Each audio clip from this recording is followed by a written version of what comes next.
मौन यानी ये नहीं है कि अपना मुंह बंद कर लिया जाए। एक आयाम जो जीवन और मृत्यु से परे है उसे निशब्द कहा जाता है। ये किया नहीं जा सकता।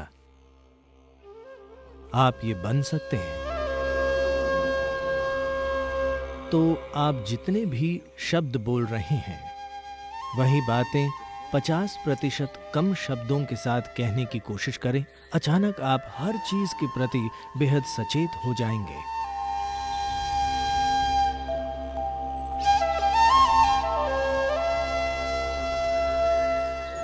हवा की अपनी ही आवाज है, पानी की भी,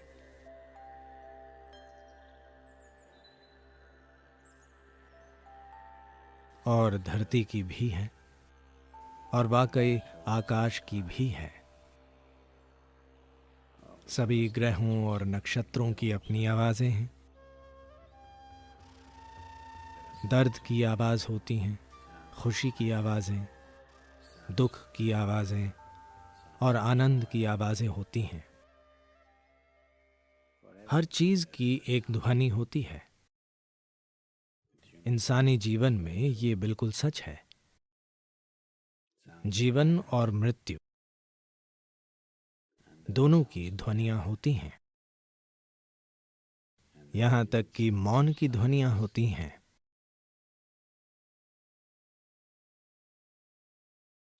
तो ध्वनियों का जटिल मेल है। अलग अलग ध्वनियों से अलग अलग मंशाएं, मजबूरी के और साथ ही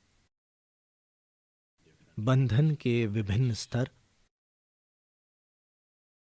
और उलझन की विभिन्न संभावनाएं पैदा होती हैं। तो फिर कोई चुप रहना क्यों चुनता है? मौन जीवन को नकारने का तरीका नहीं है। मौन खुद को कुछ करने से रोकना भी नहीं है। मौन का संबंध मजबूरी से चेतनता की ओर बढ़ने से है। सभी ध्वनियां मजबूरी के अलग अलग रूपों और आयामों का ही एक रूप हैं। जब कोई सचेतन होना चुनता है और मजबूर करने वाली चीजों से दूर होना चाहता है, तो वो स्वाभाविक रूप से चुप रहना चुनता है। Silence does not mean shutting your mouth silence, plugging your ears silence. मौन यानी ये नहीं कि अपना मुंह या अपने कान बंद कर लिए जाएं। आप मौन में गा सकते हैं, आप मौन में नाच सकते हैं, आप मौन में बोल भी सकते हैं, आप मौन में चिल्ला भी सकते हैं। कोशिश न करें।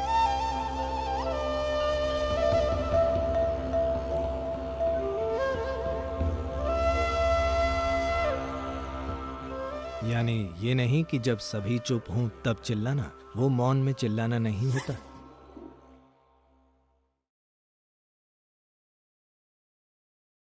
क्योंकि ध्वनि सतह पर है, मौन बुनियाद है।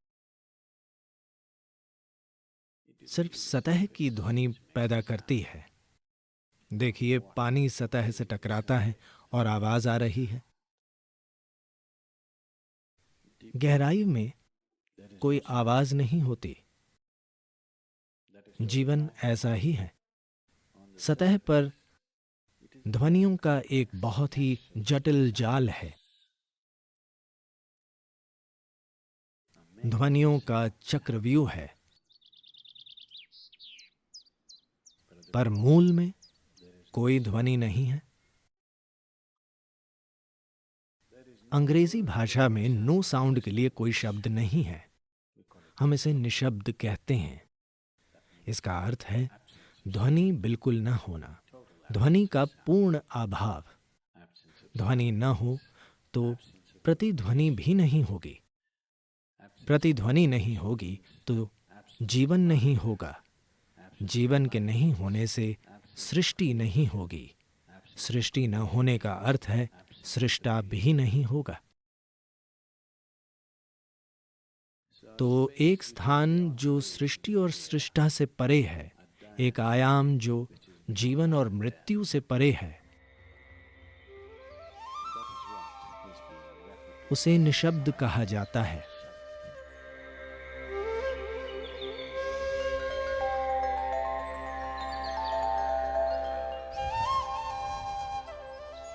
ये किया नहीं जा सकता, आप ये बन सकते हैं। आमतौर पर ये बताने के लिए दो शब्दों का प्रयोग किया जाता है। एक है मौन, यानी आप चुप्पी का अभ्यास कर रहे हैं, आप चुप नहीं हैं, आप मुंह बंद करके चुप हो गए हैं, ये निशब्द नहीं है। मौन यानी चुप्पी का अभ्यास करना। अभ्यास करने का अर्थ है आप खुद वो नहीं हैं। क्या आप जीवन हैं या आप जीवन का अभ्यास कर रहे हैं? मैं पूछ रहा हूं, आप जीवन हैं या जीवन का अभ्यास कर रहे हैं? अभ्यास नहीं, आप जीवन हैं। शायद अभ्यास अच्छा नहीं है, पर आप जीवन हैं। इसी तरह मौन का अभ्यास करने और मौन होने में अंतर है। मौन का अभ्यास एक नियम की तरह शुरू होता है,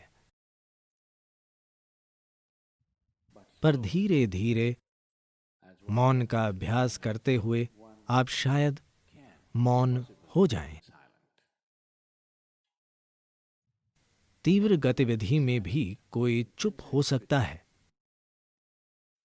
पर हमेशा तीव्र गतिविधि करना संभव नहीं है। तीव्र गतिविधि के पल सिर्फ पल होते हैं, कोई भी उन्हें बनाए नहीं रख सकता। आप थक जाएंगे। अगर आप इसे बिना कुछ किए पा सकें, तभी ये टिकेगा। अगर सिर्फ तीव्र गतिविधि से ही ऐसा हो पाए, तो ये कभी नहीं टिकेगा। गायन के बहुत तीव्र और आनंदमय क्षण में कोई व्यक्ति मौन बन सकता है या उसे चख सकता है, पर यह कब तक टिकेगा? आपका गला फट जाएगा और आपके पड़ोसी आपको पीटेंगे। संभव है। तो मौन होने या बन जाने की इस संभावना का एक अर्थ है स्थिर हो जाना, पूरी तरह से स्थिर हो जाना। स्थिरता कई तरीकों से पाई जा सकती है। एक सांप भी स्थिर होता है, एक बाघ भी शिकार करते हुए स्थिर, चौकन्ना पर बिल्कुल स्थिर।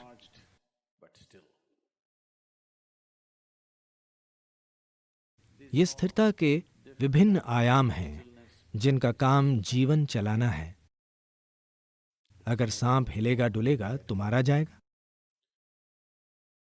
अगर शेर स्थिर नहीं रहेगा तो उसे भोजन कभी नहीं मिलेगा। ये जीवन चलाने की चीजें हैं। हमें जिंदा रहने के लिए कुछ करना जरूरी है। जब इंसान की नजर जिंदा रहने से परे की चीज पर पड़ती है, तभी वो स्थिरता के बारे में सोचेगा। तब वो समझेगा, खुद को देखकर वो अपनी मजबूरियों की जटिलता देखता है। तब समझता है कि इसका एक ही हल है, स्थिर होना। इस शरीर को और इस मन को स्थिर करने के लिए कुछ कोशिश जरूरी है। Take some effort. अगर कोई बस आनंदित है तो वो स्थिर हो जाएगा, वरना उसे कदम दर कदम काम करना होगा। इस शरीर को बिल्कुल स्थिर करने के लिए ज्यादातर लोग एक ही जगह पर शरीर को रोक नहीं पाते। वे हमेशा हिलते डुलते रहते हैं। All the time in moment.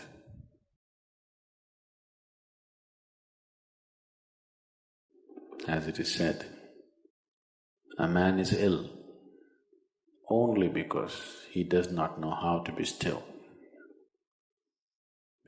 कहा जाता है कोई अस्वस्थ है बस इसलिए क्योंकि वो अस्थिर है, क्योंकि स्थिरता में आप सृष्टि से परे के आयाम से जुड़ जाते हैं।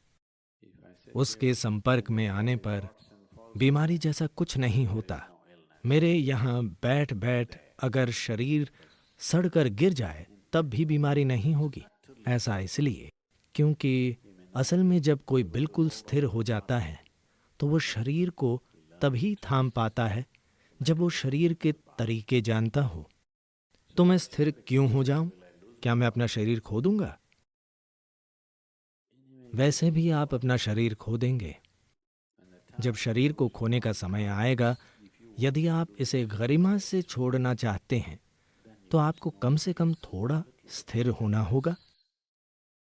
अगर आप अपने शरीर को वैसे ही नीचे रखना चाहते हैं जैसे इस कपड़े को नीचे रखना, उतने आराम से, उसी सुंदरता के साथ, तो आपको खुद में कुछ स्थिरता लानी होगी, वरना आपको और आपके शरीर को अलग करना होगा, जो एक बदसूरत चीज होगी। आपका शरीर से जबरदस्ती अलग किए जाना एक बदसूरत और दर्दनाक काम है। अगर आप इसे नीचे नहीं रख सकते तो आपके जीवन में कोई कृपा नहीं है। तो अगर आपको कृपा पानी है तो आपके जीवन में कम से कम कुछ स्थिरता जरूरी है। ऐसा तभी होगा जब आपके जीवन में कुछ मौन होगा। अगर अभी नहीं हो पा रहा तो कम से कम थोड़ा सा मौन का अभ्यास।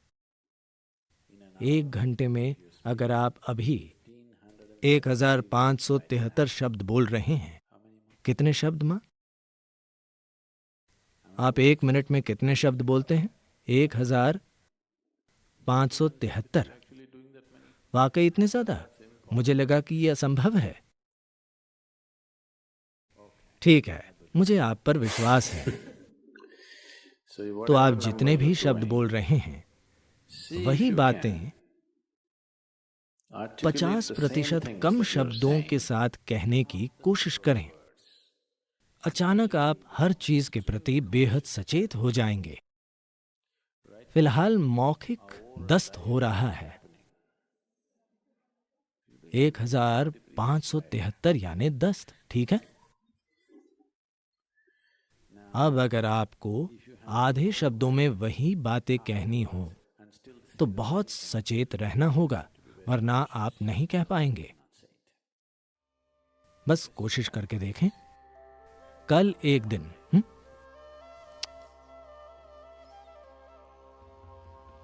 1 घंटे में आमतौर पर आप जितने शब्द बोलते हैं उसे आधा कर दें। अपनी गतिविधियां कम न करें, वही बातें कहें, लेकिन आधे शब्दों में पूरी दुनिया कितनी अच्छी हो जाएगी।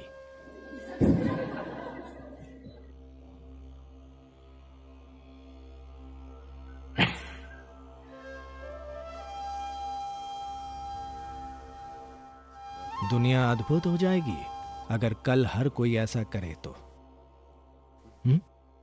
कई शादियां भी बच जाएंगी।